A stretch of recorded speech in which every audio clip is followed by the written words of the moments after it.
Olá, alunos, sejam bem-vindos ao canal da Astra Educa.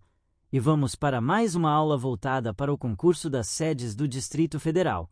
Nesta aula, vamos estudar a Lei Complementar Distrital número 840 de 2011, que dispõe sobre o regime jurídico dos servidores públicos civis do Distrito Federal. Vamos abordar com profundidade os direitos, os deveres, o regime disciplinar e os benefícios previstos nessa norma.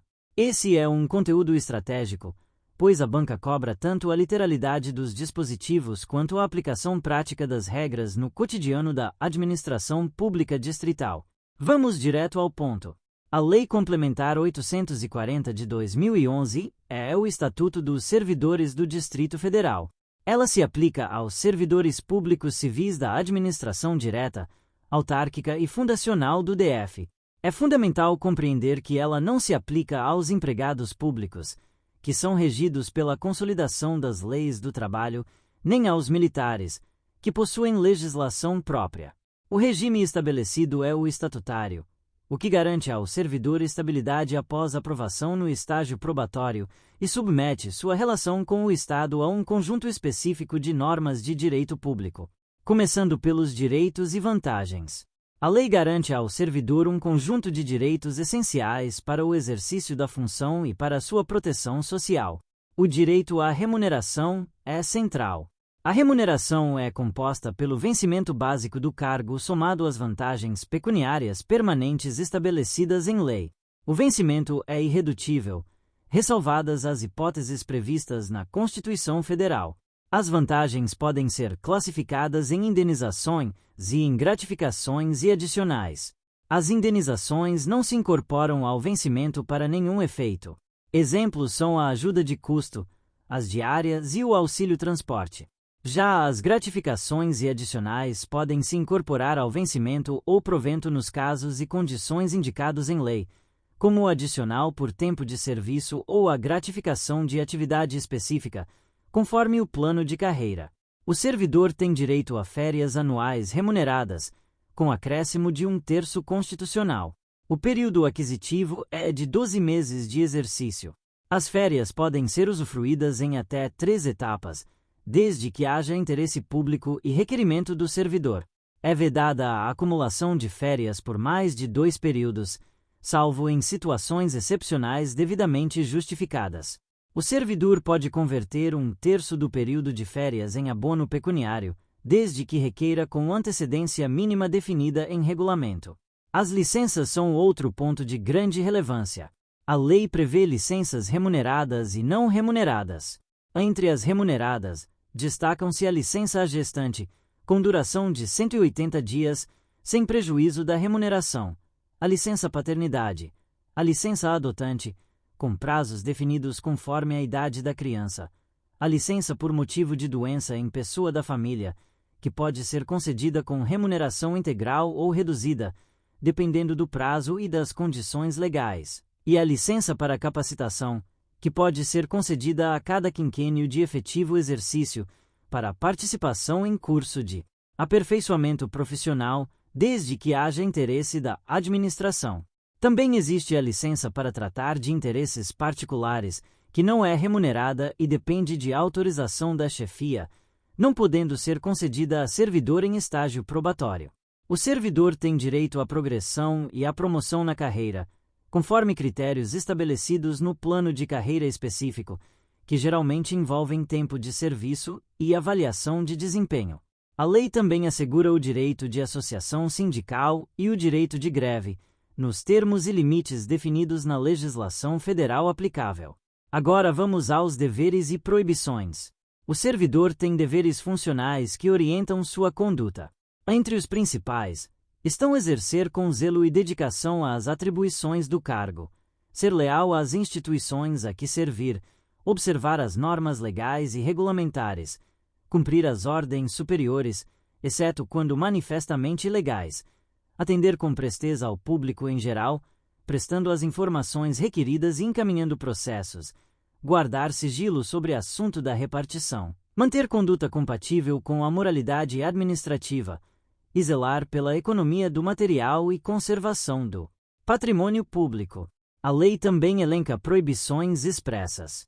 O servidor não pode ausentar-se do serviço durante o expediente sem prévia autorização, retirar documentos ou objetos da repartição sem anuência da autoridade competente, recusar fé a documentos públicos, opor resistência injustificada ao andamento de documento ou processo, promover manifestação de apreço ou desapreço no recinto da repartição, cometer a outro servidor atribuições estranhas ao cargo que ocupa, exceto em situações de emergência, coagir ou aliciar subordinados para filiação a associação ou sindicato, usar o cargo para obter proveito pessoal ou de outrem, e atuar como procurador ou intermediário junto a repartições públicas, salvo quando se tratar de benefícios previdenciários ou assistenciais de parentes até o segundo grau.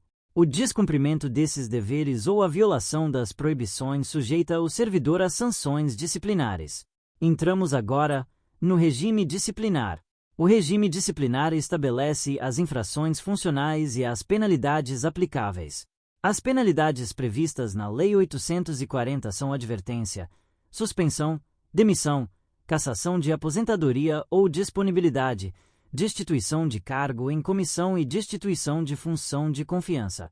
A advertência é aplicada por escrito em casos de violação leve de deveres funcionais ou proibições que não justifiquem penalidade mais grave.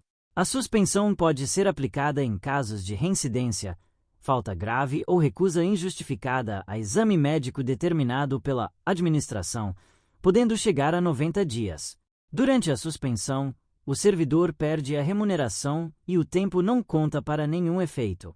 A demissão é a penalidade máxima para servidores efetivos, aplicada em casos graves, como crime contra a administração pública, improbidade administrativa, inassiduidade habitual, abandono de cargo, aplicação irregular de dinheiro público e revelação de segredo em razão do cargo. A cassação de aposentadoria ou disponibilidade ocorre quando o servidor já inativo comete infração que, na atividade, seria punível com demissão. A destituição de cargo em comissão ou função de confiança aplica-se a servidores que ocupam essas posições e cometem infrações relacionadas ao exercício dessas funções, podendo acarretar a indisponibilidade para ocupar novas funções de confiança por determinado período. A aplicação de penalidades depende de processo administrativo disciplinar, o PED, ou de sindicância, assegurados o contraditório e a ampla defesa.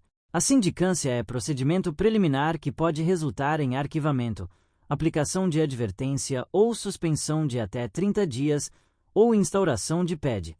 O PED é obrigatório para penalidades de suspensão superior a 30 dias, demissão, cassação e destituição. O processo é conduzido por comissão designada pela autoridade competente. O servidor tem direito a acompanhar todos os atos, apresentar defesa escrita, produzir provas e constituir procurador. A decisão final cabe à autoridade competente, que pode acatar ou não o relatório da comissão, desde que fundamente sua decisão com base nas provas dos autos. A lei também trata da prescrição da ação disciplinar. Os prazos variam conforme a gravidade da infração. Infrações puníveis com advertência prescrevem em prazo menor, enquanto infrações puníveis com demissão prescrevem em prazo maior. A instauração do processo interrompe a prescrição. Agora vamos aos benefícios e disposições correlatas. Além dos direitos remuneratórios, a lei aborda benefícios e situações funcionais importantes. O servidor tem direito a benefícios previdenciários através do regime próprio de previdência do Distrito Federal. A lei trata da substituição, que ocorre quando o servidor assume temporariamente o exercício de cargo de chefia, direção ou assessoramento. O substituto faz jus à remuneração do cargo substituído, proporcional aos dias de efetiva substituição, desde que o período ultrapasse determinado limite ou conforme previsão específica. A remoção e a redistribuição são institutos de movimentação. A remoção é o deslocamento do servidor no âmbito do mesmo quadro, podendo ser a pedido ou de ofício. A redistribuição é o deslocamento de cargo efetivo entre órgãos da administração direta, autárquica e fundacional, visando ao ajuste de lotação e à eficiência do serviço. A acumulação de cargos é tratada com rigor. Em regra, é vedada a acumulação remunerada de cargos públicos. As exceções são as previstas na Constituição Federal: 2 cargos de professor, 1 cargo de professor com outro técnico ou científico, e 2 cargos privativos de profissionais de saúde, com profissões regulamentadas. Em todos os casos, é obrigatória a compatibilidade de horários. A lei reforça que a acumulação indevida pode levar a processo disciplinar e demissão. O estágio probatório é período de avaliação de 3 anos, durante o qual o servidor é avaliado quanto à assiduidade, disciplina, capacidade de iniciativa, produtividade e responsabilidade. A aprovação no estágio probatório é condição para a aquisição da estabilidade. O servidor estável só pode perder o cargo por sentença judicial transitada em julgado, processo administrativo disciplinar com ampla defesa ou mediante procedimento de avaliação periódica de desempenho, na forma de lei complementar. A responsabilidade do servidor pode ser civil, penal e administrativa. Essas esferas são independentes, podendo cumular-se as sanções. A responsabilidade civil decorre de ato doloso ou culposo que cause prejuízo ao erário ou a terceiros. A responsabilidade penal decorre de crimes ou contravenções. A responsabilidade administrativa decorre de infrações funcionais.